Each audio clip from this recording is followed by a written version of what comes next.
In this video, we're going to look at what kinetic energy is and show you how to calculate it using the equation. Now, the kinetic energy of an object is the energy that it possesses due to its motion.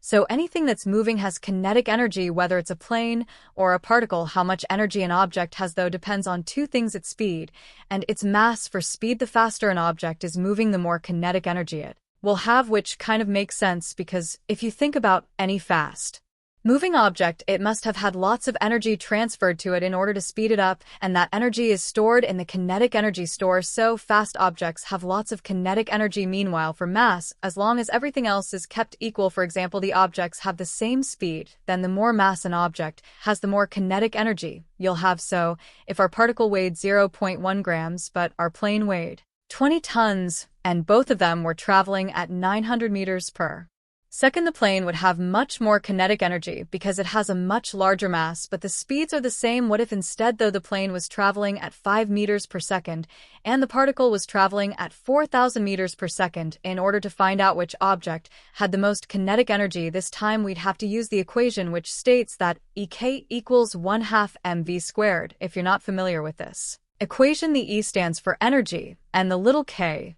means it's kinetic energy, then m is mass, which we measure in kilos, and v is velocity, which for the sake of this question is the same as speed and is measured in meters per second. So, as with any question, once we have our equation, the next step is to make sure all of our values are in the correct units. So we have to change 20 tons to 20,000 kilos, as there are 1,000 kilos in each ton, and we need to divide 0.1 grams by 1,000 to get 0.0001 kilos, and we're now ready to plug these values into our equations. For the plane, we do 1/2 or 0.5 times its mass of 20,000 kilos times its speed of 5 squared.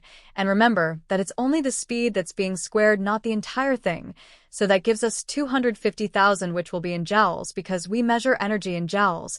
And we could rewrite it as 250 kilojoules, as the K just means 1,000. Meanwhile, for the particle, we do 0.5 times 0.0001 times 4,000 squared, which gives us 800 joules or 0.8 kilojoules. So even though the particle was traveling much faster, it still had less kinetic energy because its mass was so much lower anyway. That's all for this video. So hope you enjoyed it, and we'll see you next time.